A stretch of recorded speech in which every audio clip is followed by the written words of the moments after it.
What's up? So, a few years ago, meron ako nirelease na video na test yun. Tinetest ko, pinapakita ko sa inyo na bakit malaki ang difference ng mumurahing smartphones sa mamahaling smartphone in terms of internet speed. Okay? Sagap man yan both Wi-Fi and mobile data. Pareho po yan na affected ng entry level versus mid-range versus flagship. So, pinakita ko yun. Ang laki po ng gap. Ngayon, itong past few years, like last year, especially last year, 2025, marami ako napansin ng mga mid-range smartphone and even budget smartphone, entry-level smartphone na medyo malakas-lakas na rin sumagap ng signal. So, this video is an updated version of that old video kung saan titingnan natin or test natin kung gaano na ba ngayon kalaki yung gap nung mumurahing smartphone versus flagship smartphone. Kung pagdating ba sa internet, ganun pa rin. Kapag kamumurahin, mahina sagap. Pag mamahalin, malakas ang sagap. So, laki ng difference. For clarification na rin to sa mga bumibili ng smartphone, akala nila porket ang smartphone is nakakasagap ng Wi-Fi, merong mobile data, same lang sila ng performance pagdating sa budget smartphone versus flagship smartphone. So, dito pa lang malalaman yun para malilinaw na rin sa lahat. Ito yung test, okay? So, di pa tayo dito sa table ko. Inihanda ko na, okay? Okay, so dito sa tatlong smartphone na to, unang test pa lang naman to, okay? Meron tayong Poco M8 Pro. So, this is, I believe, a budget smartphone. Hindi ko pa actually alam ang price nito ngayon kasi currently, nire-record ko to na wala pa sa market. This is Poco M8 Pro. Yes. So, pero itong video na to, mapapanood nyo to second week of January pa. So, this is a Poco M8 Pro. M series is I believe yung mga budget smartphone ni Poco. Yung entry level naman ni Poco is C series. Wala tayo nun. So dito lang tayo sa budget smartphone. And this one is the Poco X7. Lower mid-range naman na smartphone ni Poco. And finally, this one is the Poco F8 Ultra. Okay, the flagship smartphone naman ni Poco. So magkakaiba silang category, magkakaibang level. So ayan. So ngayon, test natin sila. Unahin nating test ngayon is Wi-Fi. Kamusta ang difference nila sa Wi-Fi? Okay? Unahin natin hindi ko pagsasabayan para hindi mag-aagawan. Solo-solo muna. So, pakita ko lang sa inyo, lahat sila nakakonect sa isang Wi-Fi network. See that? That's Cotman 5G. Cotman 5G isang Wi-Fi network lang sila para fair. Okay? So, unahin natin si Poco M8 Pro, the budget smartphone. This is not entry level. Wala tayong entry level ngayon na C series nila yung Poco C. I'm sure kung ano man ang result nito, mas mababa yung sa Poco C series. Okay? Poco M8 Pro tayo. This is 5G na rin nga pala. 5G, 5G, 5G. Okay? Pero currently sa Wi-Fi muna tayo. Again, Wi-Fi 5 GHz naman siya na signal. Again, 5 GHz Wi-Fi lahat yan. And now, test natin una si Poco M8 Pro.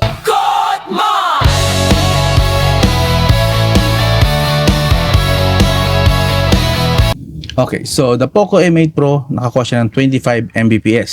Okay? Now, dito naman tayo sa Poco X7. Okay? Lower mid-range naman to. So, check din natin. Again, nasa network tayo na. Isang network lang tayo. Let's go! Maliit na ba ang difference ng lakas ng sagap ng signal ng budget versus mid-range versus flagship? Or ganun pa rin na napakalaki pa rin ang gap? Okay, so, nakikita nyo, mas mataas siya sa budget smartphone ni Poco. Okay? 25 versus 48. So, expect natin, dito sa flagship, dapat mas mataas lalo, di ba? So, again, same na network. Let's go.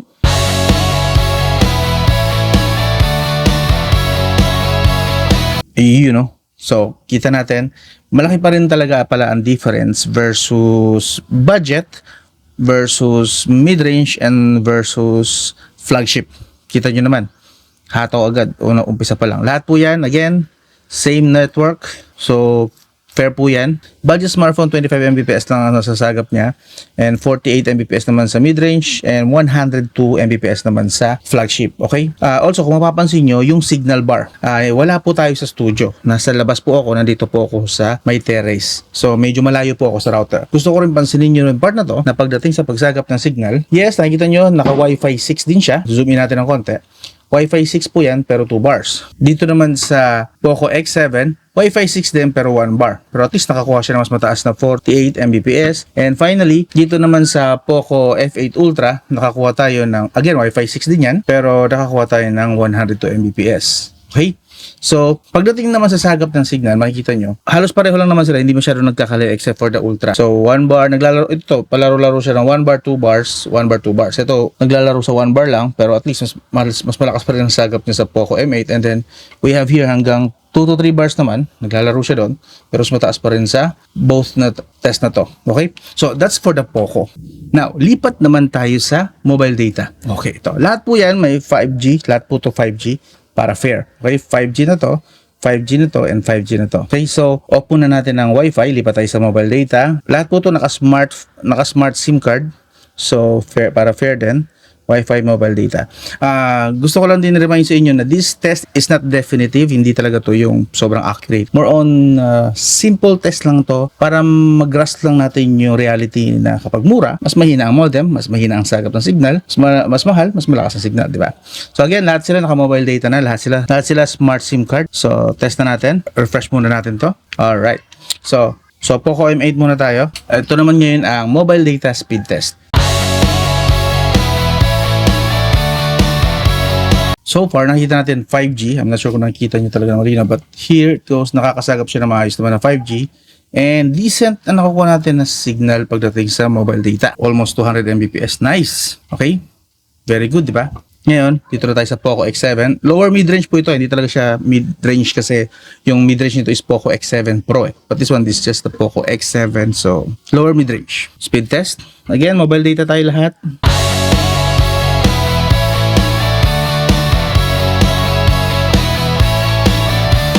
Mukhang matatalo si si Poco X7. Malinaw at totoo, text simplified. Yun, So dito naman sa part na to, kita natin mas malakas ang sagap ni Poco M8 Pro 5G.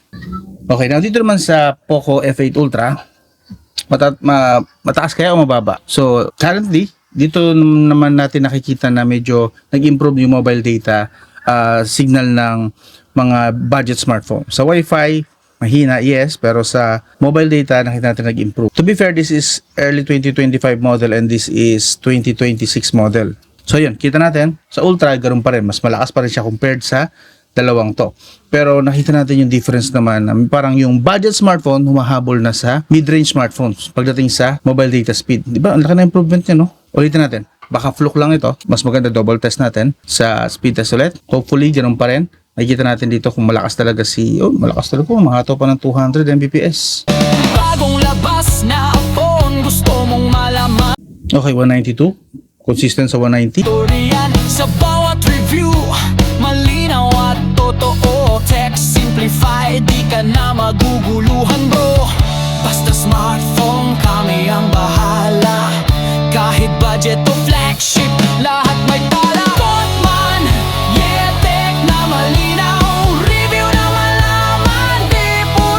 Ayun, mukhang consistent talaga si Poco X7 sa part na to. Mas mataas pa rin talaga si Poco M8 Pro 5G. And finally, sa Ultra,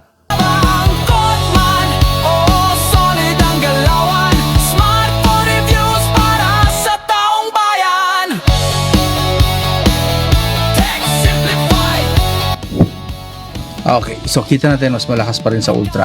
Pero pagdating sa budget and mid-range, yung modem ng mobile data nila, halos hindi na nagkakalayo. Actually, pwede pa natin sabihin actually medyo malayo-layo na nga ng konti kahit paano yung sa mga budget smartphone. So, kung ang habol mo lang naman ay modem na malakas for 5G mobile data, okay yung mga budget smartphone versus mid-range smartphone. Okay? Lumalaki lang talaga ang gap pagdating sa mga flagship smartphone.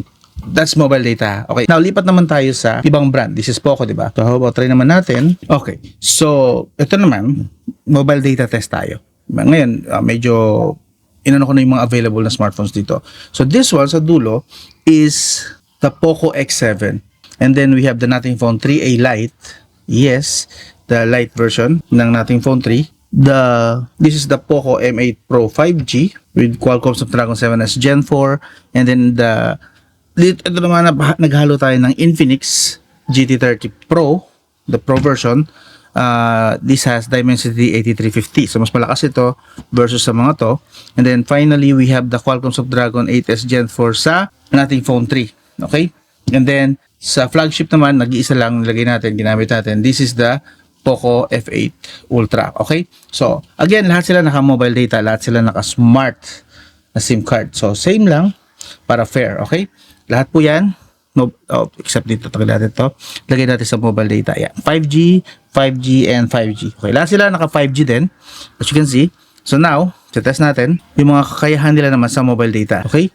Unang test muna is sabay-sabay and then isa-isay natin. Okay? So, pagsasabay-sabay na natin. Diretso, let's go. And let's go. Hop. Agawan signal muna. Sino may pinakamalakas at sino ang pinakamangungulelat. Agawan na to ng signal. Pinakamababa so far nakikita ko si Poco X7. And then, okay, isa-isayin natin. Okay, pinakamababa si Poco X7 nga. And then sumunod si nating phone 3A Lite, si Poco M8 Pro, aba? And then Infinix GT30 Pro, nataasan niya si nating phone 3. Nating phone 3 na flagship. And then finally, syempre yung pinakamataas si Poco F8 Ultra. Nice. So ngayon, isa-isahin naman natin, okay? So refresh. Solo naman. What if wala ang kasabayan? Okay? Solo mo yung signal. So unahin natin ngayon si Poco X7.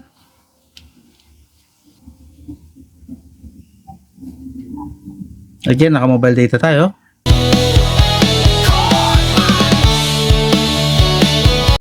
Remind ko lang kayo na hindi po ito hindi po to very reliable test. Ito ay simple test lang na parang on the spot lang natin iti-test yung mga capability nila pagdating sa pagsagap ng signal. So 25 Mbps kay Poco X7. Dito naman tayo ngayon kay nating phone 3, A Lite. Nice one. Again, wala na siyang kasabayan, dito silang kaagawan ngayon. Mas malakas yung nakukuha ngayon ni nating phone 3A Lite. Walang kaagaw Dire-diretso lang. Nice, laki ng difference. And then next, si Poco M8 Pro 5G. Let's go. Kahit budget o flagship, lahat may pala. Kotman, yetek na malinaw. Review na malaman, di puro yabang. Kotman. Poco M8 Pro 5G. Nice, 200 Mbps. Zoom in natin yan para hindi nakikita yung ads. And then, lipat naman tayo kay Infinix GT30 Pro. Oh, solid ang galawan. Smartphone reviews para sa taong bayan. Wow, mas mataas. Tech simplified. May camera test, battery at display game. Okay, slightly better sa Infinix GT30 Pro. Zoom in muna natin. Para hindi nakikita yung mga ads. And then, lipat tayo kay nating phone 3. The supposedly flagship smartphone ni nating phone 3. Performance, sasabihin ng diretsahan. Hey, walang bias, walang arte. Tapat kung magbigay, Kotman ng sagot. Pag-tech ang Umabot man lang ba kahit sa 200 Mbps? Napansin ko kay nating phone 3, itong huling update nila. Bumagal yung sagap ng signal. Yeah, napansin ko to, actually, real talk. While I'm a big fan of nating phone 3, syempre real talk natin yan. Na parang itong huling update nila, while hindi naman talagang worse, but as you can see, ito actual makikita nyo na talagang medyo slightly mas mababa siya. Mas mataas pa sa kanya si nating phone 3A Lite, yung light version, yung budget version ng nating phone 3. Mas mataas pa. And of course, anyway, lipat na tayo sa Poco F8 Ultra. usapan ay tunay.